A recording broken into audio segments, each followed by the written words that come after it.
Arti ayat itu adalah tanda.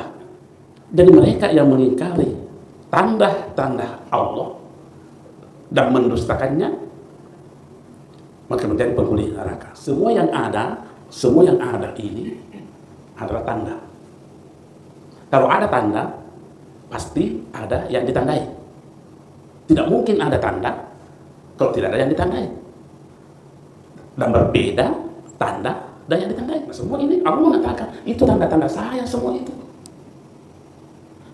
Jadi kalau begitu ayat ini jangan hanya cuma berpikir Al-Quran. Jangan cuma berpikir Al-Quran saja ayat. Semua yang kita dengar, semua yang kita rasa, semua yang kita pikir, semua yang kita bayangkan, semua yang ada adalah tanda-tanda Allah. Seandainya umat itu bicara dan kita curang dalam melakukan transaksi, maka itu beli. Masuk kayak gitu. Saya ini tanda Allah, saya ini ayat-ayat Allah. Kenapa kau melakukan seperti itu? Beli. Assalamualaikum warahmatullahi wabarakatuh. Alhamdulillahirabbil alamin.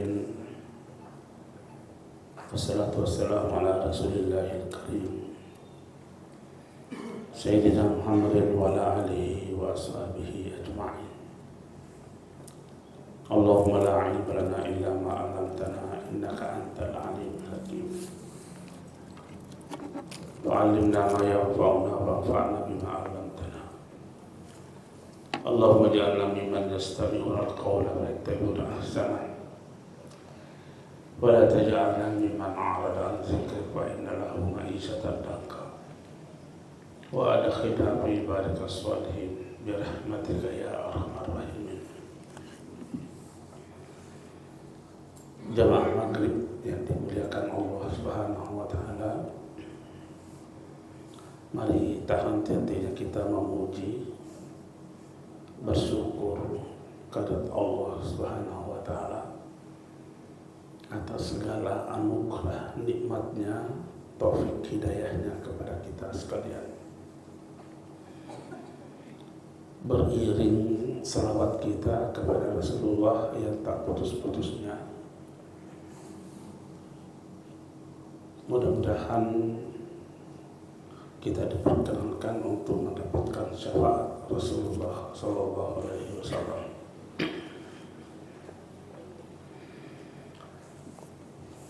Insya Allah pada malam hari ini kita akan membaca lagi ayat berikutnya. Setelah kita membaca ayat 38 dari surah Al-Baqarah. A'udzu billahi minasyaitonir rajim. Bismillahirrahmanirrahim. Walladzina kafaru wa kadzdzabu biayatina ulaika ashabun nari hum fiha khalidun.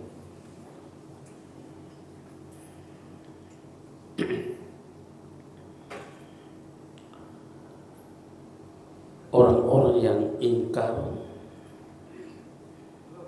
dan yang mendustakan ayat-ayat kami, mereka itulah penghuni neraka. Mereka kekal di dalamnya.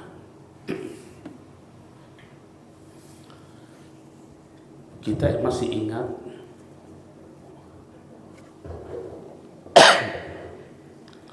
ayat sebelumnya itu ada kata-kata ihbitu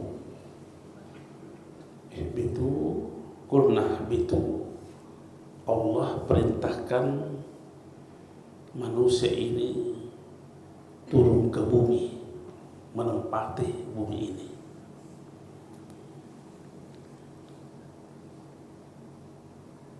Kalau kita memikirkan kita menempati bumi ini, maka sudah pasti tidak ada jalan kita untuk tidak bersentuhan dengan makhluk yang lain.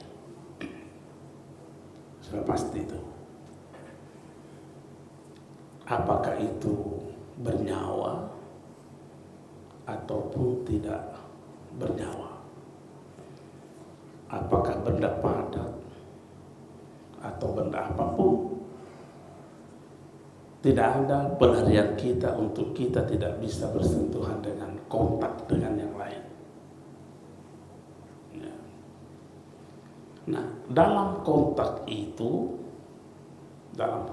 kita itu boleh jadi yang muncul, yang lahir adalah baik. Boleh jadi juga yang muncul keburukan. Ya, sudah pasti itu. Ya. Imma kita dalam berkontak kita dengan yang lain lahir kebaikan, ataukah yang muncul justru keburukan. Nah, bagi mereka yang melakukan kontak itu berdasarkan dengan hidayah dan petunjuk dari Allah, maka tidak ada sedikit pun rasa khawatir dalam menjalani kehidupan ini, dan tidak ada rasa sengsara menghadapi kehidupan ini. Itu kelompok pertama. Dilanjutkan pada ayat ini, walladzina kafaru. Sementara orang-orang yang ingkar, wa kadzabu, dan mendustakan ayat-ayat kami. Ini perlu diperjelas dulu. Kalau kita membaca kata-kata kafarah di dalam Al-Quran, jangan yang terbetik di otak kita Abu Jahal, Fir'aun, Abu Lahab. Jangan. Karena banyak maknanya itu kata kafir di dalam Al-Quran. Ada kafirnya iblis.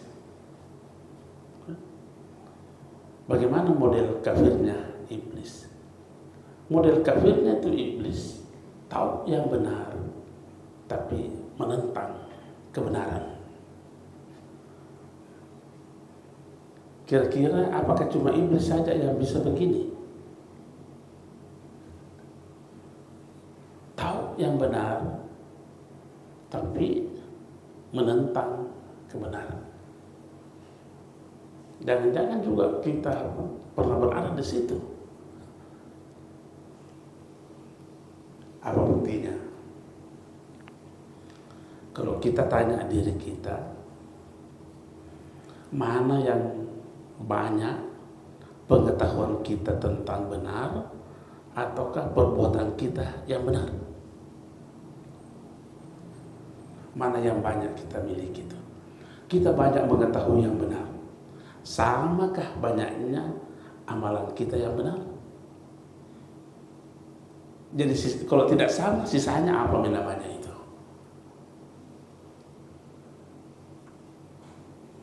Perbuatan kufur. Mungkin lebih banyak yang kita tahu benar, tapi hanya sedikit yang mampu kita lakukan yang benar. Jadi sisanya apa namanya itu?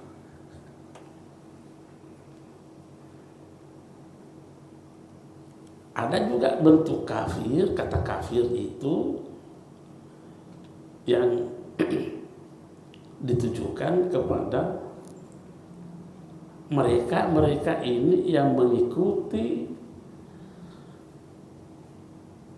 bujukan setan, termasuk juga kelompok. Allah juga menggunakan kata-kata kafar di situ. Qala lil insan kama syaitan iz qala lil insan. Persis sama modelnya setan ketika ia berkata membujuk manusia untuk melakukan pengingkaran, ukfur falamma kafara. Kalau manusia sudah terjerumus, itu kata-kata kafara. Apa kata iblis? Apa kata setan? Inni bari'un minka. Saya lepas tangan. Inni akhafullah rabbal alamin. Saya juga takut kepada Allah. Tuh. Iblis begitu, setan begitu tuh. Jadi hanya menjadi provokator ini. Ada nggak yang manusia menjadi provokator? Itu juga kata-kata kafara. Ada juga kata kafara dipakai, la in syakartum la azidannakum. Kalau kamu mensyukuri nikmat-nikmat aku akan kutambahkan. Wala in kafartum. Tapi jika kamu mengkafiri, mengingkari nikmat-nikmatku, nah, tunggu siksaan Allah amat pedih. Jadi itu kembali lagi kita mengatakan, ketika membaca Al-Quran ada kata-kata kafara, jangan selalu terbetik otak kita Fir'aun, Abu Jahal, Abu Lahab. Jangan-jangan juga kita ada di situ. Ya. Dan sebagainya. Nah sekarang ini wallazina kafaru,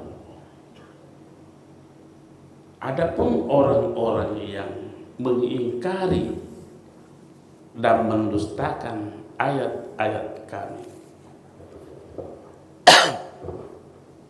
ya.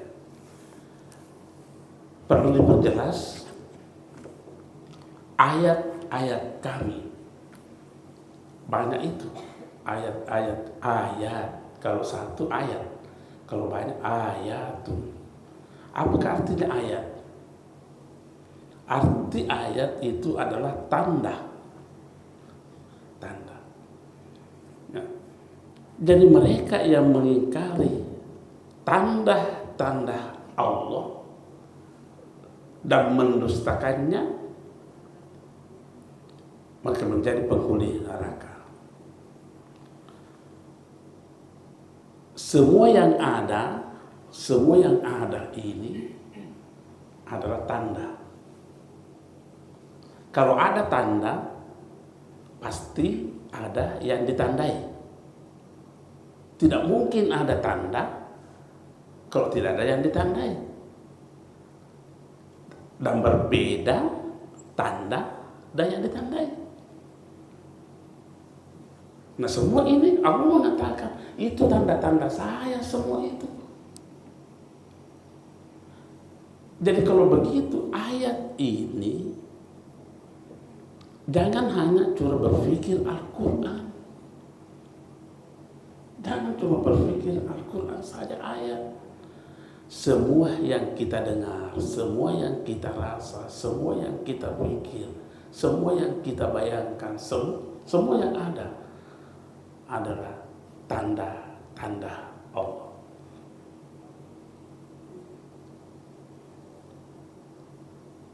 Nah, jangan sampai kita hanya berada pada tanda. Karena kalau kita hanya mampu berinteraksi dengan tanda tanpa melihat yang ditandai, disitulah seringnya kita terjebak. Ya. Saya beri contoh ini, Saya hanya ilustrasi ini. Cucu saya itu menjadi penanda adanya saya. Sekarang begitu. Cucu. Tapi karena Ustaz Muammar tidak tahu siapa yang ditandai ini anak ini, Ustaz Muammar tidak kenal siapa anak ini. Karena dia tidak tahu siapa yang ditandai, bisa saja ada mau apa? Mau apa di sini? Pergi kau. Karena yang dia lihat tanda. Begitu anak ini berkata, saya cucunya Ruslan. Kira-kira berubah tidak sikapnya Muammar terhadap anak ini? Jadi kena apa kena? Nah, siapa yang dilihat kalau begitu? Tanda atau yang ditandai?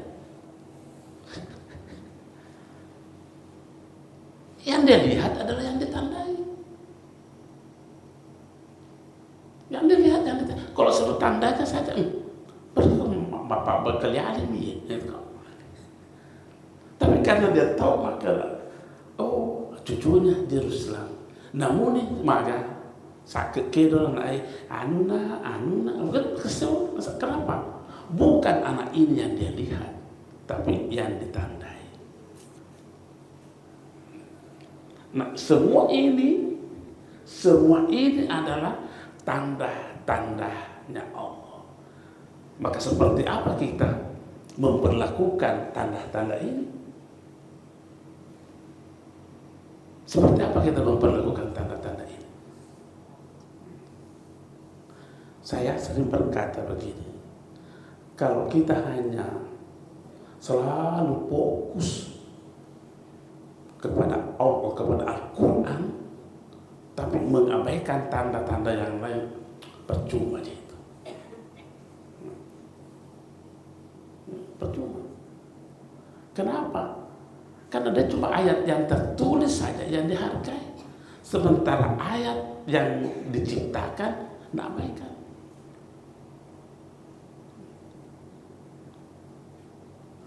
Mari kita tanya diri kita sekarang ini.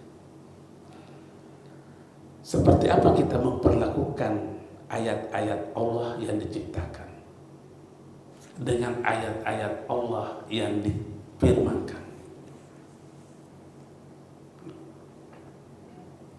Seperti apa? Jangan sampai kita cuma fokus kepada ayat-ayat yang difirmankan, tapi lalai kita terhadap ayat-ayat yang diciptakan. Tidak guna.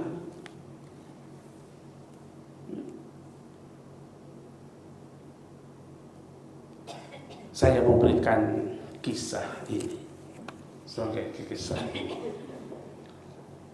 Namanya Ibrahim bin Adham. Aku sudah pernah saya cerita di sini dan pasang, saya ulangi lagi. Itu Ibrahim bin Adham. Kalau dia kotor pakaiannya, dia sendiri yang cuci pakaiannya. Suatu ketika habis dia cuci pakaiannya, temannya mengatakan, jemur, kalau mau cepat kering pakaianmu Ibrahim, jemur di situ di tangkai. Apa kata Ibrahim? Oh, tidak mungkin saya melakukan di situ. Kenapa? Jangan-jangan saya jemur pakaianku di tangkai itu patah.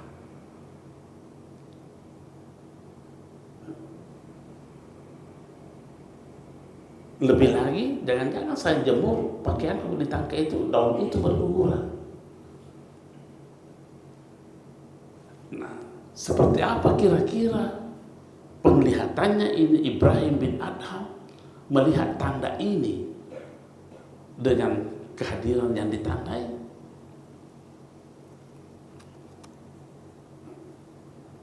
Temannya menyarankan, kalau begitu tidak mau jemur di sana. Dan mau jemur di sana, bentangkan saja pakaianmu di atas rerumputan ini. Apa katanya Ibrahim? Oh, itu juga tidak bisa saya lakukan. Kenapa? Jangan sampai saya bentangkan pakaianku di sini. Nah, ada makanan-makanan khusus untuk burung yang terbang-terbang itu mencari makanan, dan saya tutupi.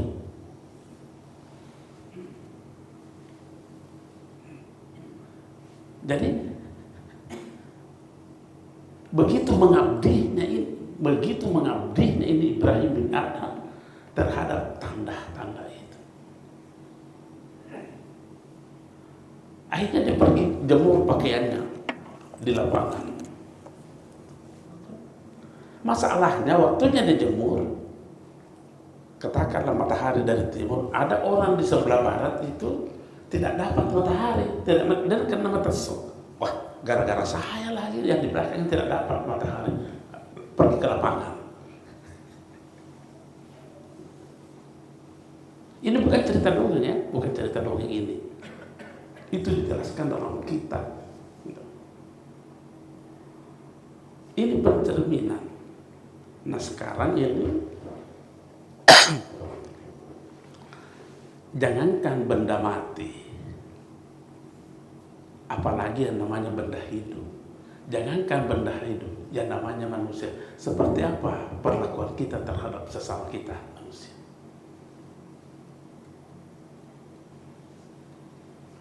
Jangan kita kena di sini walladzina kafaru bi ayatina wa kazzabu bi ayatina.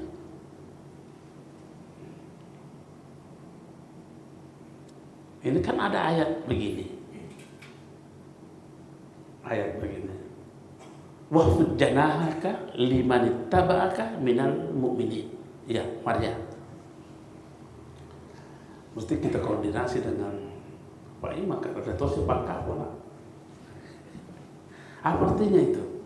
Wahfid janahaka liman ittaba'aka minal mu'minin.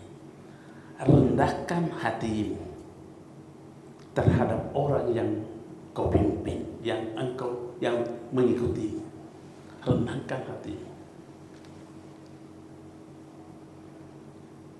Nah, mari kita melihat seandainya kita pernah berada pada posisi sebagai pemimpin, yang mana lebih banyak di hati kita, merendah hati atau sebaliknya? Atau sebaliknya, mana yang banyak kita lakukan? Jadi kalau begitu sudah berapa kali kita mengingkari. Ini belum Al-Quran, baru ayat-ayat ini, kauniyahnya ini.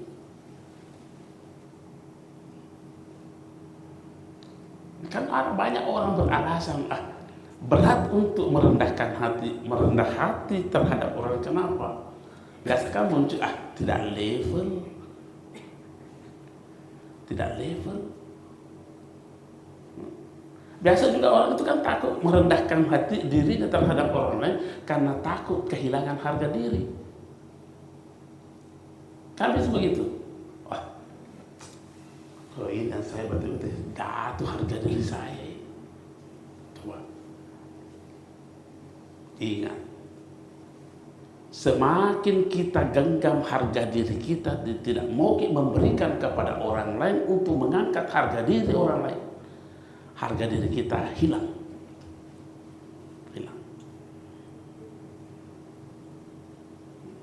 Tetapi semakin tulus kita melepaskan harga diri kita untuk mengangkat harga diri orang lain, Allah akan tambah harga diri kita.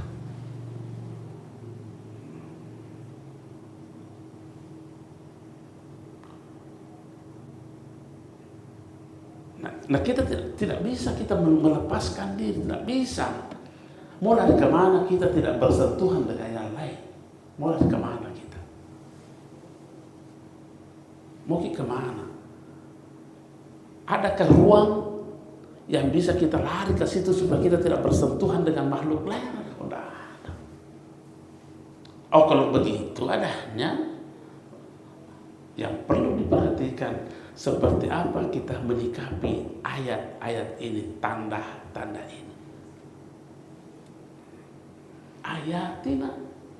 Jadi saya mau ulangi lagi bahwa ayat-ayat Allah secara garis besar dua.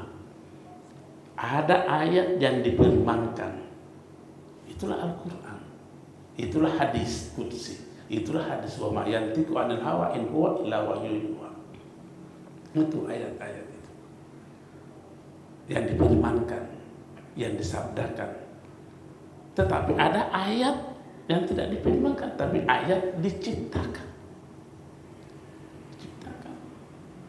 Nah sekarang, kalau semua yang diciptakan ini dan begitu adanya memang semuanya adalah menjadi tanda-tanda Allah. Sekarang kita termasuk diri kita. Termasuk kita ini adalah ayat-ayat Allah, tanda-tanda Allah. Pertanyaannya, apakah penampilan kita, Apakah sifat-sifat kita, apakah perbuatan kita menandakan kemuliaan Allah? Jangan sampai bukan tanda Allah, ini tanda setan.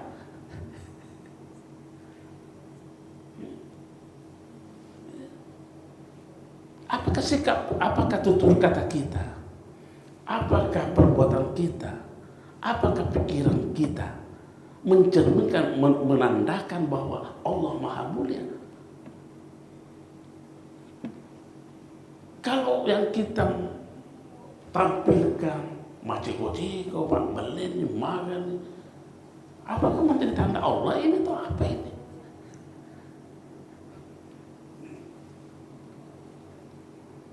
Dan kuncinya di sini adalah memahami yang ditandai. Seperti apa kita melihat itu yang ditandai? Ini air ini. Ini kan tanda. Pasti ada yang ditandai. Kalau kita hanya melihat ini air, ya seenaknya buang saja, buang. Karena yang kita lihat air. Tapi begitu kita menghadirkan yang ditandai dalam pikiran, dalam diri kita, tidak akan mungkin kita mau berbuat seenaknya terhadap air ini. Sama tadi dengan cerita itu. Tidak mungkin Ustaz Muhammad akan detok anak. Sebab bukan anak-anak yang dia lihat. Siapa yang dilihat? Yang ditandai. Yang ditandai. Tidak mungkin kita mau menjual curang itu tomat. Kalau yang kita lihat, kalau kita meyakini, seyakin-yakinnya bahwa tomat ini adalah ayat-ayat Allah. Tidak mungkin. Coba seandainya tomat bisa bicara, tomat saja contoh, jangan tersinggung ini penjual tomat. Contoh di ini. Seandainya tomat itu bicara, dan kita curang dalam melakukan transaksi, maka dia tahu beli-beli. Langsung pesumpah gitu. Saya ini tanda Allah, saya ini ayat-ayat Allah. Kenapa kau perlakukan seperti itu? Beli-beli. Tapi karena kita tidak pernah mendengar omongannya itu. Semua itu ya. Mungkin lihat orang makhluk yang selalu melihat tanda-tanda Allah. Perbedaannya, saya ulangi lagi kisahnya itu, antara iblis dengan malaikat ya. Antara iblis dengan malaikat. Kenapa iblis tidak mau sujud ke Adam?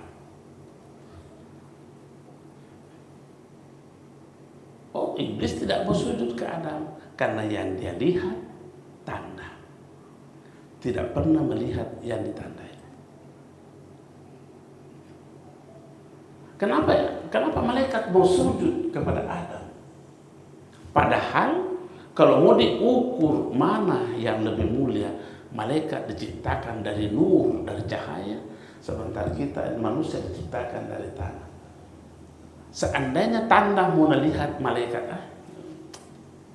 lebih mulia. Tapi bukan itu yang dia lihat. Yang dia lihat adalah apa? Yang suruh sujud. Suruh sujud. Makanya dalam kita bertutur, bersikap, berpikir, selalu kita mengakurkan diri kita, terlalu kita tundukkan bahwa yang semuanya adalah tanda-tanda. Nah, akhirnya kita kan banyak atribut-atribut keduniaan kita. Saya sering berkata begini, siapa yang paling sering dipengaruhi oleh atribut-atribut keduniaannya dalam berpikir, dalam berperilaku, dalam bertutur, banyak salahnya itu. Banyak salahnya. Banyak salahnya itu. Coba, ini suami-suami ini. Suami saya umpamanya contoh ini. Contoh ini. Mau bicara sama istrinya. Purnomo naso. Kenapa ada kata-kata purano? Siapa yang berbicara di situ? Atribut kita sebagai suami bicara begitu. Purano naso. Pak Nasa kan malah dibanding istrinya. Siapa yang jamin bahwa Anda lebih mulia dibanding istri kita? Karena yang berbicara pada saat atribut diri kita sebagai suami. Coba kalau atribut Tuhan yang kita pakai berbicara dengan melihat mereka adalah ayat-ayat Allah. Dan kita melihat diri kita ayat-ayat Allah. Kira-kira masih ada kata-kata itu bisa keluar? Tidak ada. Karena yang berbicara tanda mempertahankan sebagai tanda Allah, yang dilawan berbicara dia harus melihat sebagai tanda Allah. Aman dunia persilatan kalau begini. Makanya ayat ini menyatakan walladzina kafaru wa kazzabu, mendustakan.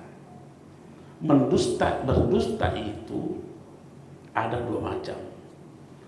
Ada dusta kauliyun dan ada dusta sulukiyun.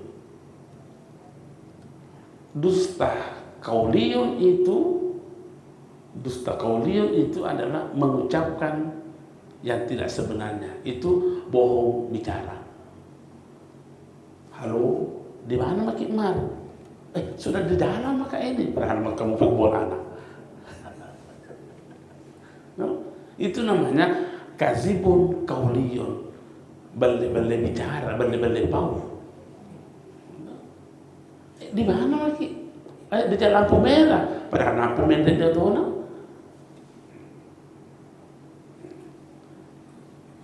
Dusta kauli, dusta sulukiyo adalah dusta sikap perilaku.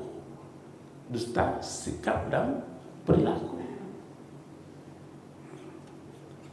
Kita meyakini bahwa kita ini adalah tanda-tanda Allah, tapi kita tidak mau berbuat seperti halnya sebagai tanda Allah. Imam Balisi, kalau kita seandainya mau hitung-hitung berapa kali kita mendustakan tanda-tanda Allah dalam kehidupan kita satu hari ini.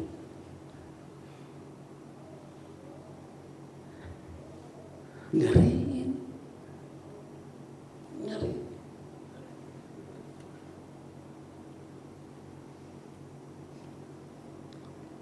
Saya sudah sering tantang ibu-ibu.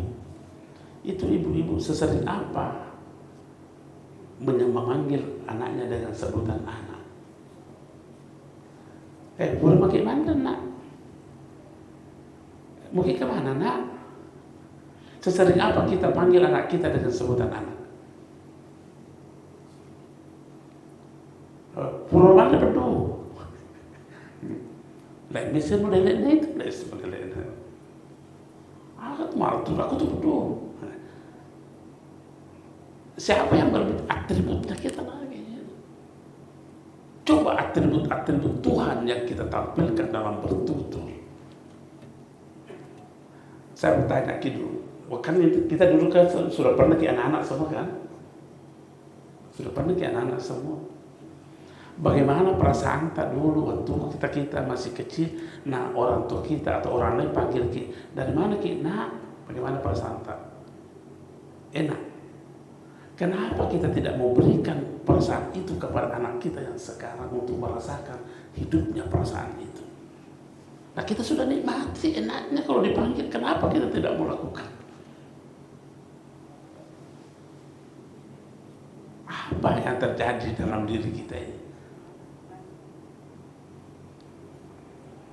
Karena ini Wallazina kafaru wa kazzabu biayatina. Karena kita selalu berkata, itu ayat-ayat Allah, tanda-tanda Al-Quran. Bukan.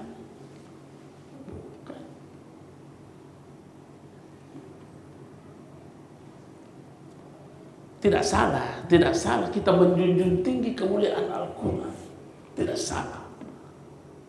Tapi kalau itu saja yang kita lakukan, menyepelekan tanda-tanda Allah yang diciptakan, itu tidak ada gunanya.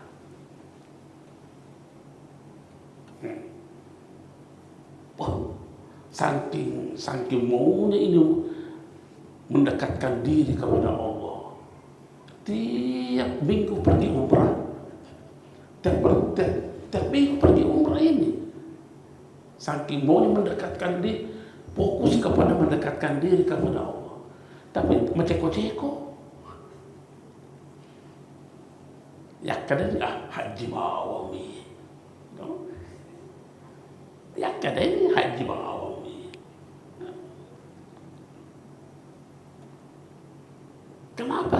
Kenapa selalu kita membedakan itu?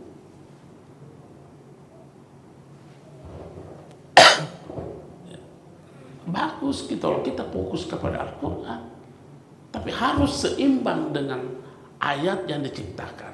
Jangan cuma ayat yang difirmankan. Nah, kembali kita mempertegas, semua yang kita dengar, semua yang kita rasa, semua yang kita lihat, tanda-tanda Allah semua itu. Jadi kalau begitu, berpikir, diamnya saja kita harus mencerminkan bahwa kita ini tanda-tanda ayat-ayat Allah.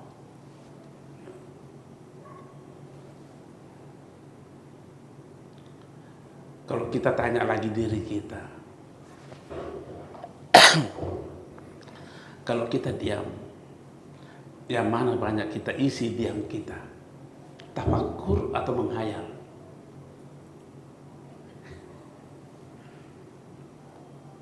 Tafakkur atau menghayal? Kalau kita melihat, memandang, maka kita terrumaki atau beribrah.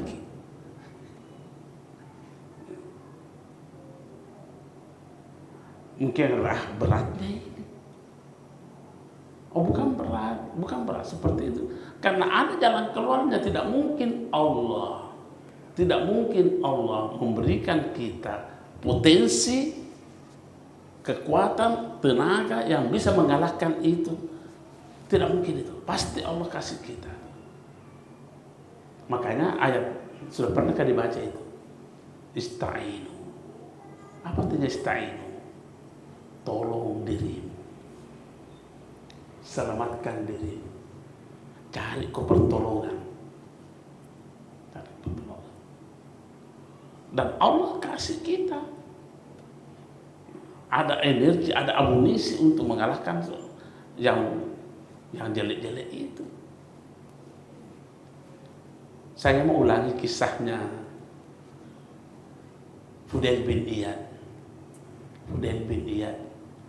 Itu Fudail bin Iyad seorang ulama besar, kelahiran 120 Hijriah. Ada muridnya namanya Abu Ali Ar-Razi. Sudah 30 tahun mengaji sama sang ulama ini. Bertanya sama murid, Syekh, sudah ada sekitar 30 tahun saya mengaji sama kita, berguru sama kita. Jarang sekali saya lihat kita tersenyum. Kenapa? Nanti saya lihat tersenyum kita waktunya meninggal anak tak. Itu pertanyaannya begitu. Dijawablah. Kenapa saya kurang senyum kau lihat? Saya mau tanya, gurunya kembali bertanya.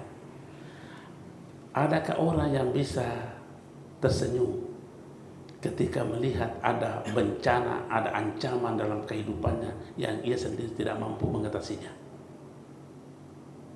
Masih adakah?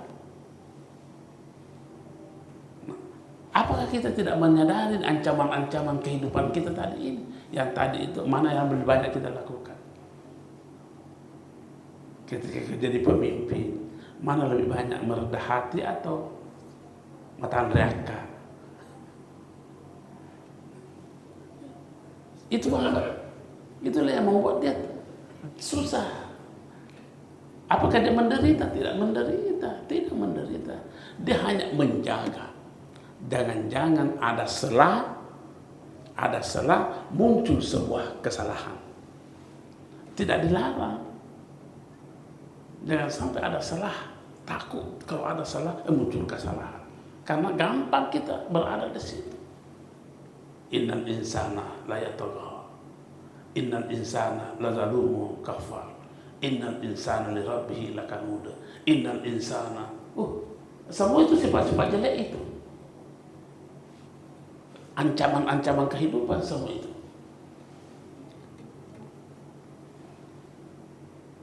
Nah, kembali kita kaitkan dengan ihbitu. Allah berkata, wa qulna ihbitu minha jami'an.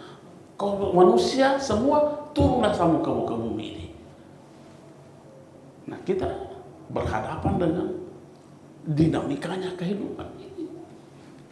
Seperti apa kehidupan yang harus kita lakukan? Nabi memberikan resep. Kalau Anda mau menjadi selamat, sudah saja. Kalau Anda mau selamat, kata Rasulullah, al-muslimu man salimal muslimuna min lisanihi wa yadihi. Yang namanya orang muslim, orang yang selamat adalah selalu berpikir bagaimana orang lain mendapatkan kebahagiaan dari dirinya. Jangan dibalik. Bagaimana kita mendapatkan kebahagiaan dari orang lain. Jangan dibalik. Kira-kira mana yang banyak kita lakukan? Sebaliknya atau seperti yang diajarkan Rasulullah? Contoh ini. Kira-kira kita semua pernah minta sama teman tak? Pernah kita meminta sesuatu. Kebetulan orang yang kita tempati minta itu tidak kasih apa yang ada di pikiran tak?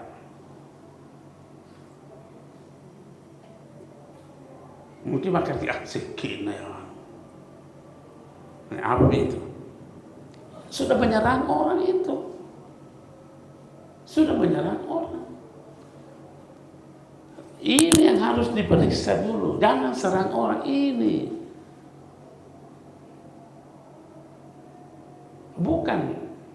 Bukan Pak Haji Hasan Maseke. Iko harus tukang minta.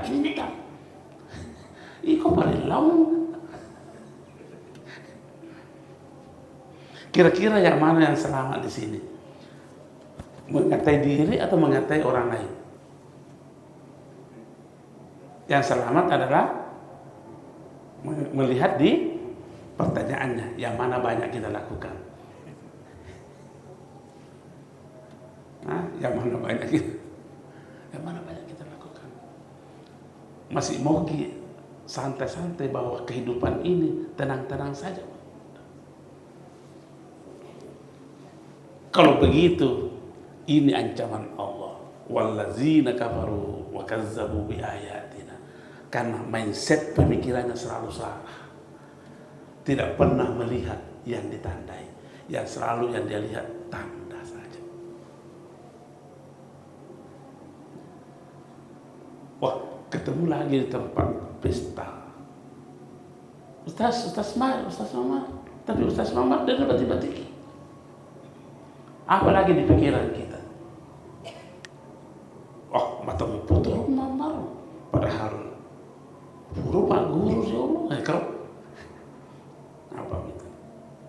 Jangan dulu orang diserang. Ini Bukan Ustaz Muhammad Matampo, tapi jangan-jangan kita yang gila hormat.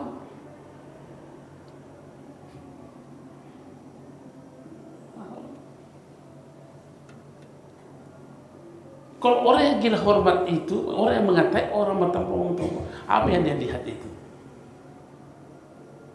Bukan yang ditandai, yang dia lihat adalah tanda. Ketika ia menyerang orang, sikap perilakunya orang yang menyerang orang, apakah itu perilaku tanda atau perilaku yang ditandai? Ini sangat solutif sekali ini. Nah, kira-kira lebih banyak barang ini, tapi belum pernah dia akan penelitian. Kira-kira kita lebih gampang salah menyikapi ayat-ayat Allah yang diciptakan dibanding ayat-ayat Allah yang difirmankan. Karena kita tidak pernah berhenti bersentuhan kepada anak, kepada istri, kepada kalau ada pembantu, tak kepada teman kerja, nggak pernah berhenti bersentuhan. Itu tadi waqulna bitu, turunlah kamu, dan tidak ada jalan yang kita mau bisa lakukan tidak bersentuhan dengan yang lain. Saya ulangi lagi, bersentuhan dengan yang lain, bisa saja yang lahir kebaikan, bisa saja yang lahir adalah keburukan. Yang mana lebih banyak yang biasa muncul dari gampang, enteng saja kita melakukan bahwa kalau mau melihat yang muncul banyak kebaikan, jangan tanda yang kita lihat, tapi yang dilihat adalah yang ditandai. Jangankan makhluk, umpamanya mobil, toh mobilku di sana, itu kan tanda bahwa saya ada.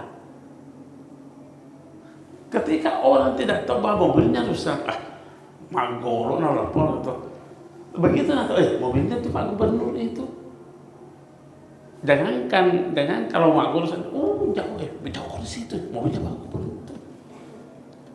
Padahal mobilku dengan mobilnya Pak sama nih, tapi yang ditandai beda.